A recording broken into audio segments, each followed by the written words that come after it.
নমস্কার সকলকে। এটা একটা আপডেটের ভিডিও। একদম সকাল সকাল এই আপডেটটা আপনাদের সঙ্গে শেয়ার করার ছিল, কিন্তু আমার এই ভিডিওটা রেকর্ড করতে করতে একটু দেরি হয়ে যাচ্ছে। আপনারা যখন এই ভিডিওটা দেখবেন তখন হয়তো দুপুর হয়ে গেছে।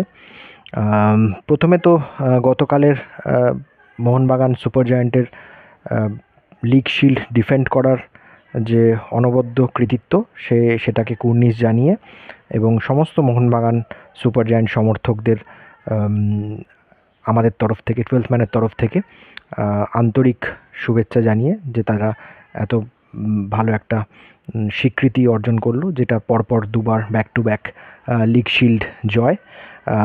তো এবং খেলা অবশ্যই কুর্নিশ জানানোর মতো, এবং এই বড় ম্যাচে তাদের বড় প্লেয়ার, আমি সবসময় যে প্লেয়ারের ভক্ত সেই দিমিত্রি পেট্রাডস কিন্তু তার জাত চেনালো।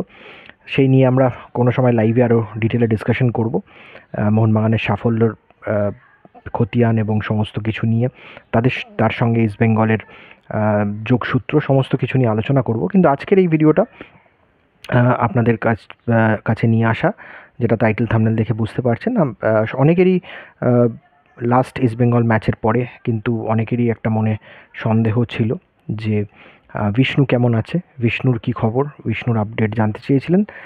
আমরা সকালে যে আপডেট পেয়েছি যে বিষ্ণু কিন্তু ভালো আছে এবং তার পেন অনেক কম, এবং তিনি নিজে আশ্বস্ত করেছেন যে তিনি তার এই যে চোট, যে জায়গাটাতে হাতে লেগেছে সেই চোটের জায়গায় কিন্তু এখন পেন অনেক কম এবং তিনি সুস্থ হচ্ছেন। আমরা কিন্তু এক্সপেক্ট করছি আজকের বিকেলের প্র্যাকটিস থেকে আরও বোঝা যাবে যে কোচ হয়তো ওকে রেস্ট দেবেন। আগামীকালের প্র্যাকটিসে হয়তো বিষ্ণুকে দেখা যাবে, কিন্তু বিষ্ণু কিন্তু এই সামনের ম্যাচে, গুরুত্বপূর্ণ হায়দ্রাবাদ ম্যাচে কিন্তু অ্যাভেলেবেল থাকার সম্ভাবনাই বেশি, এবং সেটা আজকের প্র্যাকটিসের পরে দেখে বোঝা যাবে। কিন্তু বিষ্ণুর তরফ থেকে আমরা যে আপডেট পাচ্ছি, তার ব্যথা কম আছে এবং তিনি অনেকটাই সুস্থ আছেন। তো এটা ছিল এখনকার আপডেট, এবং সেটার জন্য আপনাদের এটা আমি টাইমলি জানিয়ে দেওয়ার চেষ্টা করলাম, যাতে আপনাদের যাদের মনে এটা নিয়ে আশঙ্কা ছিল যে বিষ্ণু কেমন আছেন সেটা যাতে আর না থাকে। তো এইটুকুই। আর পরবর্তীকালে আগামীকাল প্রেস কনফারেন্স থাকবে, এবং আগামীকাল আমরা ম্যাচ ডে -1-এর যে আমাদের শো সেটা নিয়েও আসবো, এবং সেটার ব্যাপারে ডিটেল আলোচনা হবে। এবং পরিস্থিতি যা তাতে গতকাল মোহনবাগান উড়িষ্যা ম্যাচের পরে উড়িষ্যা হেরে যাওয়াতে কিন্তু ইস্টবেঙ্গলের তরফে সুবিধা হলো, মানে ম্যাথামেটিক্যাল অঙ্কের সুবিধা হলো। যদিও আমরা অ্যাজ 12th ম্যান আমরা এখনও পর্যন্ত কোনো অঙ্কের ক্যালকুলেশন করতে রাজি নই। আমরা সেই ধরনের ক্যালকুলেশন যেটা অন্যের খেলার উপর ডিপেন্ড করে থাকে, সেটা বারংবার দেখা গেছে, ইস্টবেঙ্গল সমর্থকরা দেখেছেন যে সেখানে হতাশাই সামনে আসে।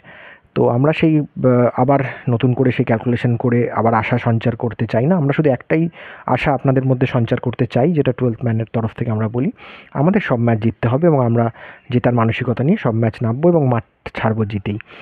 তো এইটুকু বার্তা আপনাদের সকলকে দেওয়ার ছিল।